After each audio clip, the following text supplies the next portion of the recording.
This is the field of 68. I'm Vince Wolfram. I'm JoJo Cavanagh in Auburn, Alabama. And this is Straight Out the Jungle.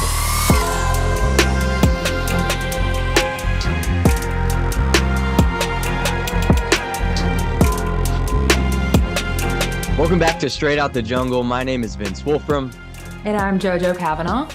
A huge day in Maui yesterday for Auburn as Johni Broome recorded a double-double in the first half. And he helped number 4 Auburn beat number 12 North Carolina 85-72 on Tuesday to advance to the Maui Invitational Tournament Championship game. JoJo, it was a great one last night in Maui. This one was amazing to watch. We never let North Carolina have a lead. We led for 39 minutes and 19 seconds and only tied for 24 seconds. So never letting a blue blood like North Carolina lead in a game at a neutral site is an accomplishment for Bruce Pearl and the Tigers.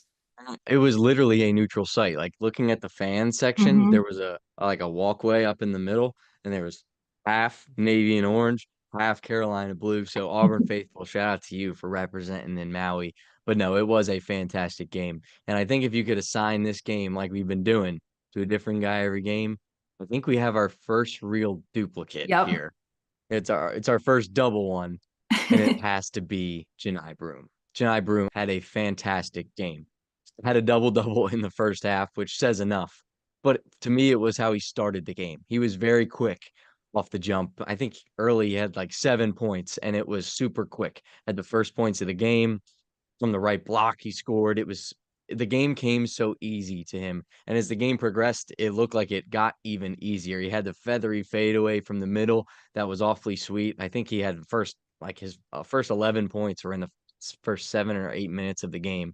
Just displaying why he is a pro. And I noticed there was a part in the first half where Johni gets subbed out. Dylan comes in. UNC goes on an 11-0 run. Johni gets subbed back into the game. Instantly gets a bucket. The control was back in Auburn's favor. That's the kind of effect he has, especially when he's dominating in the paint. And then when he steps out and starts shooting those threes like I love, it was like a boomerang. It's like everything he sent went in. Like it came back in favor of Auburn, which was fantastic. I honestly, coming into the game, I thought the matchup with North Carolina with Jalen Withers as 6'9", stocky sort of power forward center mix, I thought that would be a very good matchup for Johni because it was a guy who was similar build to him. But as the game went on, Johni simply just made him look silly, and he can flex his muscles all day long if he keeps playing like up to par like that. Love to see it. Third straight game with 20 points, 10 rebounds, his 64th double-double, just a dominant performance from Johni Broome. I mean, a monster game. Again, he is the first Auburn player in the last 25 seasons to have 3 straight games, like you said, with 20 points and 10 rebounds. So in 25 seasons, he just continues to make Auburn history. And he made 3 of 4 free throws. He is now at 59% from the free throw line. So just a monster game in all aspects. 23 points, 19 rebounds, 5 assists, 3 blocks. What more could you ask for from the Naismith Player of the Year candidate, and who our good friend Terrence Oglesby said if he had a vote right now, he would vote Johni Broome. He's got 2 votes. Me too. Probably you as well. I figured we would all throw our vote in for Johni. He's been the most dominant player in the country, and I think it's obvious. Last night, if you watched the Kansas Duke game, Hunter Dickinson didn't have his greatest moment last night. That's a guy who I would put Johni Broome against in that conversation. But Johni Broome proved last night why being on the court, not kicking people in the head, and scoring and getting double-doubles in the first half, why that matters, and how it can lead your team, especially to great wins. But there was another senior on Auburn who definitely added fuel to that fire last night as well. Yeah, that is Miles Kelly. He's silently been having good games. And then last night against North Carolina, he had yet another. Johni Broome had his 23-point game, but Miles Kelly had 15 points. So this was his 3rd straight game against North Carolina with 15 points. So he did it twice when he was at Georgia Tech. So there's something about Miles Kelly and North Carolina where he likes to go off a little bit. He was a little bit silent in the first half, only having, I think, 3 points because he was in foul trouble. So this is something we mentioned against Iowa State. I don't know if it's these Maui refs or something, but Auburn has been getting in a little bit of foul trouble. But then he came in the second half. Might say it's the refs. And then he came in the second half and had 12 points. He was 5 of 10 from the floor, 3 for 7 threes, 3 threes. This is the most threes he has made since the season opener against Vermont, where he made 7 threes. So kind of hopefully we're getting that spark again. Hopefully tonight against Memphis, we'll see more threes from Miles Kelly. But there's something about Miles Kelly in North Carolina where he likes to go off a little bit, and he's been under the radar having silently good games, but just another really good game for him against an ACC opponent. Yeah, he was all dynamite last night against North Carolina. And something I noticed too is that I think they were trying to force him off the 3-point line. Granted, they did a really poor job of it because he hit a lot of threes, but there was plenty of times where I like to see Miles Kelly drive and sort of hit those floaters, Yeah. get to his mid-range, get to the basket. That was really good to see. Sort of some depth in his scoring arsenal from Kelly. And I love when Miles Kelly shoots. I think there's sometimes where we can get better shots than shooting from the volleyball lines in the Maui gym there. But I think as long as he can keep that diversity in his offensive game, he'll be harder to guard. And I think that you saw that last night against North Carolina. Yeah, 100%. Sometimes, it's him, CBM, and Tahad. They're shooting from the volleyball lines. And sometimes it's like, because we make it, and sometimes like there could have been a better shot selection, but I think we have those trusts. The team has those trusts. Bruce has those trusts in those three players that, eventually they are going to make it. And those three definitely did. And I know Chad is someone who you wanted to touch on next. Yeah, I guess I can touch on that idea first. Yeah. Chad Baker Mazara's shot selection, I'll be honest, it does need some work. I'm not saying he can't make those shots because obviously last night we saw he absolutely can. He loves that tight knit defense, knock it down in your face. That's what he does. But sometimes they're either good shots that go in or they're horrible shots where we could have got something better. I think that's something that he can work on. More so just picking the right moments. A lot of times Auburn had one pass and one shot. Like that's not a Bruce Pearl style offense. That's more on the selfish side than it is for Bruce. And I know this team is still gelling. They're still figuring out how to work together. But that's something I've noted, like you said, for Chad Baker Mazar, for Tahad, the new guys coming in. Those things will be big to figure out. But Chad Baker Mazara, he brought the energy last night. And he did so on defense, on offense. He affected the entire game. And we know, like he said in the last game, he's a warrior. His mama raised him to be a warrior, and he was that. 4 minutes into the game, he had a scary thing where he went over the table and looked like it was going to be another knee, head. I don't know what it was, but he was in an awful lot of pain. It looked like a lot of wincing. Came back, sat on the bench, and then got back in. And he started the game off with a jumper, with a three, with the defender all over him. He was, like you said, 4 minutes. He came back in, he really just brought the energy. I noticed it on an inbounds play. He gets a steal, finds an open man. He brings that sort of level of energy to Auburn. It's his length, it's the way he plays, it's his mindset. He always has that spark, and that spirited play really energizes Auburn. One play that really stuck out to me was at the beginning of the second half. We got started off pretty strong. And North Carolina is known to be a second half team. Obviously, we've seen that in this tournament. They've been down early. They were down against Kansas early in the regular season, and they started to come back. And North Carolina's been known to do that over the last couple of games. But Chad Baker Mazara put a stop to that. He hit a three at the start of the second to increase Auburn's lead to 18. Didn't give North Carolina that real chance to get back in. But a great game from Chad Baker Mazara, his fourth straight in double figures, fifth this season. Just a great game from Ted. Yeah, I think mentioning that 18-point lead going into halftime, it was a CBM three, it was a Denver three, and a Miles three that just skyrocketed us. So especially not only getting that lead, but getting that lead from 3-point shots I think brings a lot of confidence to the team. It brings confidence to the fan base and against an opponent like North Carolina. So another player that shot some threes last night, Tahad Pettiford. I have mentioned this, I think for the past couple of weeks, I was like, I think Tahad plays better under the lights. When there's more pressure, when there's a bigger opponent, I just think it's, part of his Jersey blood. And last night he did that again. He had 10 points. He had 2 threes. His last 3 sent Auburn to its largest lead of the game with 19 points. And we actually have stats now to prove that what we have been saying for the past weeks has been right. So against Auburn's ranked opponents this season, so against our win against Houston, North Carolina, and Iowa State, so our 3 ranked wins, Tahad Pettiford is averaging 15 points and shooting 50% from long range. So, and that's a freshman. So definitely our point has finally been proven. But again, he did it against North Carolina last night. He had 10 points. He had two threes. You saw him drive to the basket a couple of times, just showing how versatile he is. I think there was a little bit added to it when he was playing against his childhood best friend, Elliot Cadeau, who was also having a great game and who starts for North Carolina. But just finally, we have proof Todd Pettiford does, in fact, play better when the lights are brighter. Yeah, it was cool to see his second grade buddy and Hmm. Tahad go nose to nose. Something I want to see from Tahad going forward, though, is I thought he settled a lot for threes. And we've seen his driving ability at points, at flashes during this season. You look at a guy like Denver, really shoot the ball. But in these Maui games, we've seen him try to drive and get active in the paint. And it's paid off a lot of the times. Either he's gone to the line, he shot a lot of free throws last night, or he gets the ball out to another shooter.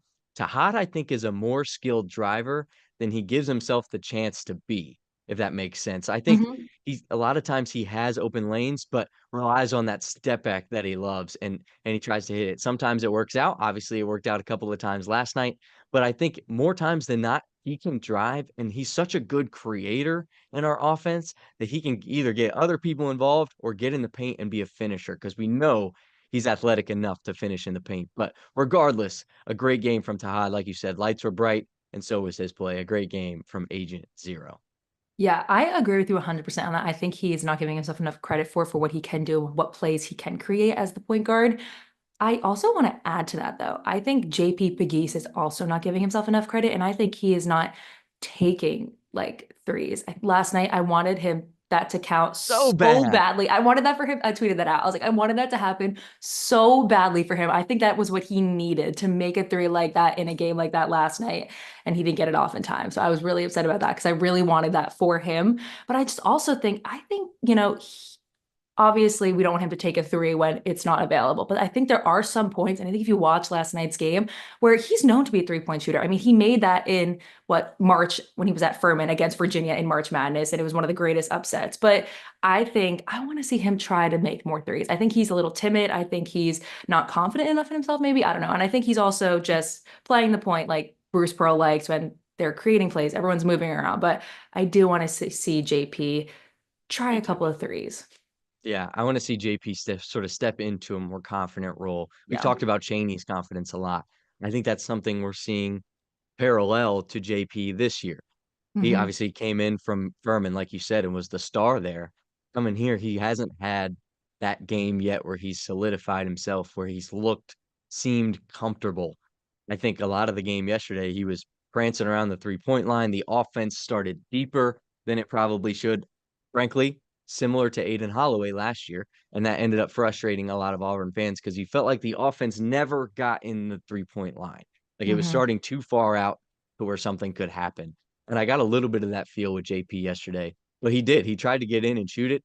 Granted, he made the one, but it was after the shot clock. I think he needs to be a little bit more aggressive, and that aggressiveness will raise his confidence, I think. And on defense, he's still adjusting to what strong power five, top of the line Division I basketball on especially on offense is. And I think his defense is going to change a lot over these next couple of weeks. So keep an eye out for that, right? Yeah, 100%. I agree with you. I'm hoping JP can get that confidence up. Yeah. I think defense is what really helped Auburn to a big win last night, especially from the bigs. You look at the block shots, you look at the steals, you look how much Auburn led in this game. As wide of a stat as that, as broad of a stat as that can be, that's important. And on defense, that's not something that Auburn has had so far. We've come back from big leads. Houston, we were down majority of the game and came back and won. Last night, Auburn kept the lead the entire game. And I think that was led by the defense of the bigs. Obviously, Johni, we've talked about it. He filled the stat sheet. He led the team with 3 blocks, but Auburn matched their season high in blocks against North Carolina last night. Chaney had 2, Dillon had 2. It was like anything that came in the paint was going to be contested, potentially blocked, but it was going to be a tough bucket no matter what. And one of those names, Chaney, is a guy that I want to talk about because he was fabulous last night. He was just fabulous. He stepped in every way that we missed him against Iowa State due to foul trouble. He absolutely made up for it. I thought, to me, I called Dillon the big guard last game. I think Chaney was the big guard of the game against North Carolina. He had the one break where he got the steal, Euro step, right-handed slam. That fulfilled the big guard of the day role for Chaney. But regardless, he had a huge day.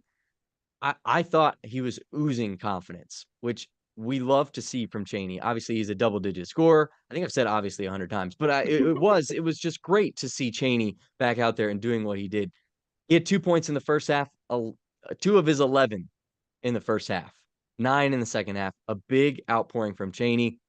And I thought from the range of 12 minutes to 8 minutes, Chaney Johnson was the president of the United Paint because every time he got the ball, it was like it was going down. It was going down easy. You got the ball to Chaney and you just felt comfortable. You're like, okay, got the ball to Chaney. Like something good is going to happen here. And that's bound to be a comfortable thing, especially with his patience. The speed of our offense sometimes can get so fast. Giving the ball to Chaney is almost like a breath of fresh air sometimes. You get it to Chaney and you know he's going to be patient. He's going to work to try to find a shot, find a shooter on the outside. He's going to get a bucket in the mid-range. Whatever he's going to do, it's going to be a patient, well thought out decision. That's why Chaney, for me, big guard of the game. Everybody was relying on him yesterday.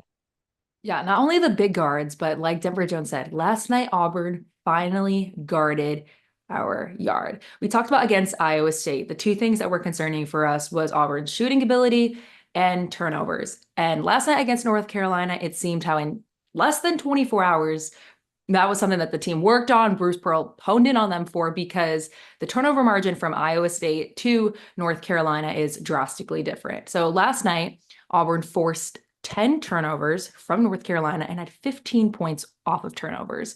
9 of those came in the first half. Now, if you remember, I talked about this against Iowa State. Auburn had 0 points off of turnovers in the first half. So drastically different. We had Semo had 2 steals, Denver had 2 steals, Tahad had a steal, Chad had a steal, Dylan had a steal. 7 steals. So just talk about how in less than 24 hours, what a drastic difference to have 15 points off of turnovers, and 9 of those come in the first half compared to Iowa State, where it was a serious struggle. We had 7 turnovers in the first half. So, and then on our own fault, UNC only had forced 8 turnovers from us, and we only let them get 6 points off of turnovers. So kind of just, I'm saying, like you said, obviously I'm saying turnovers like 30 times, but it's true. Like Iowa State, we were struggling. And watching it was hard with turnovers. Like it was, I said it again, but whatever. The first half was just miserable. It was miserable. It really was. And last night it was like we were the ones forcing it. So just what an improvement in less than 24 hours from this team. I guess they didn't really want to look like that again, and they didn't. So hopefully that happens again in the championship game against Memphis, but in less than 24 hours, such an improvement. And Denver Jones, he guarded his yard. Bruce Pearl called him one of the best defensive guards in the country. He played in his 100th career game last night, and just even in the last few minutes, he had 4 fouls and he was still in the game. So that is how much Bruce Pearl trusts in him to keep him in the game, even when he is in foul trouble. So just a great defensive performance from the guards, big and small. One thing I noted too was North Carolina's guard group is not easy to guard. No. They're just not. RJ Davis is coming back, one of the best players in college basketball. Elliot Cadeau, a fantastic high school recruit coming in as a freshman. You had Seth Trimble as well. Guys, I mean, RJ Davis had 30 and Seth Trimble had 27 against in their last game. And to see Auburn shut North Carolina's guards down the way they did. Granted, I thought Trimble had a very good game. He started the game very quick, 9 points, 4 or 6 shooting in the first half. That guy's a stud. But to shut down the other two, the freshman phenom Cadeau and arguably the player of the year last year, RJ Davis, was humongous. That slowed North Carolina's offense down and confused them more than you probably could any other way. So I guess credit to Auburn's evaluation staff because they did a great job coordinating and figuring out how are we going to guard these two dudes and try to slow them down the best we can. And they certainly did that. Yeah, and I think someone who didn't get enough credit for his defensive performance, who I didn't mention last night, was Miles Kelly. You heard the announcers talk about it. The way he was guarding Davis and Trimble was, if you watched that game last night, Miles Kelly had more of a defensive impact than you think too. 100%. And I like how Bruce even switched the defense out. They play man majority of the time, but at a point in the second half last night, they went to a 1-3-1, and that really, really confused North Carolina because it's rare that you see a 1-3-1 in the half court offense. You'll see it as a press a lot of the times, but in a half court offense in a game with that North Carolina is trying to get back in, throwing something in like a 1-3-1 is going to catch that team off guard. Yeah, I just can't say this enough. It was incredible to see in less than 24 hours the improvement this team made. That is a type of improvement that you see come over seasons. So the fact in just one game, they were able to kind of see their mistakes within turnovers. Granted, it's a different team. Iowa State's defense was suffocating Auburn last night. North Carolina, no discredit to them, but they were not nearly as suffocating as Iowa State. But still, what an improvement from Auburn. Yeah. And something I love to see throughout the game, but especially towards the end, is the energy that this team brings is truly contagious. You can tell. There's an energy in the room when this team plays, when they've got it going on, that just impacts all five on the court, the bench, the coaching staff. The fuel to the fire is there, and it needs to be ignited, and it was last night, and I'm hoping it can be again tonight. But it's something I noted in the broadcast was when they said Auburn looks like a bona fide contender for the national championship already. That is very, very telling. And I think majority of it is from experience. 10 seniors on this team. And they say, freshman this, freshman that. It's not the one and done era anymore. Get old and stay old is what they kept saying. And that's the truth. Like you see the big players for Auburn outside of Tahad, honestly, are upperclassmen. Yep. And they're making a difference for Auburn. They bring the experience, but they bring that same energy, knowing that they're confident enough to keep going this season and hopefully keep going enough after playing 2 games in a row to win the Maui championship tonight. Yeah, I think that is such a cool thing to think about is the age of this team and how, like we said, there's been a different player each game, Tahad being the lone freshman out, but still they're all seniors and they are all, I think the chemistry they trust the trust that they have in each other is just incredible. But yeah, and to see him make free throws too at the end of the game, and yes, there's been many times in the last couple of years. We look at the Jabari team with Wendell. We look at the Wendell Green, Katie Johnson team after that. Those teams they were so like ball of energy waiting to explode when they're up by 8 in the last 4 minutes, and at that point we're sitting there like, oh my God, please don't blow it. Please just don't do anything that I wouldn't do like that. But last night I didn't feel any of that. It got to a 9-point lead. Denver Jones next play nails a 3. I never even got it. The game never got close enough to where Auburn fans were shaking in their boots, which is a fantastic thing. Make the free throws down the stretch. Don't do any dumb things. It was fantastic. I felt like I was at the beach with them at the end. I was like, oh, thank God you have not done anything that I would be mad at you for. I need to screenshot that and just tweet that of you just sitting like that. Yeah, that's how I was at the end of the game. I love that feeling. I wasn't like, oh no, Yeah. oh no, oh no. Here Yeah. we go. It wasn't like that at all. It was fantastic to see Auburn close out a game like that. I agree with you 100%. I think we've seen some great Auburn teams in our 4 years at Auburn, but there have been times when, like you said, when we're watching Katie Johnson and Wendell Green, when we've seen the Jabari and Zep Jasper, where at the end of the game, Auburn would get so excited, like, oh my God, we're winning this game, and then just fall completely flat. Like you said, I never felt that last night. And I don't remember a time watching Auburn sports where I felt like, oh, okay. Like football, basketball, it's just Auburn. Anyone, Auburn fans watching this, we go through heartbreak. But last night I sat there content and I was like, wow, we're forcing turnovers. We're shooting the ball. We're guarding our yard. Like, what is happening? It was great. And I Yeah. can't wait to hopefully for Auburn to do it again tonight in the Maui Invitational Championship game. Auburn taking on Penny Hardaway and a Memphis Tigers squad coming off a 71-63 win over Michigan State. They play tonight, 5 p.m. Eastern time, 4 p.m. Central. I think it's noon Maui time. That's going to be a good one. And I know Bruce Pearl previewed a little bit about Memphis with Andy Katz after last night's game. Memphis, I almost see mirror images a little bit. Strong, physical, big up front. They've been making threes. They're older now with their transfers. How do you beat them?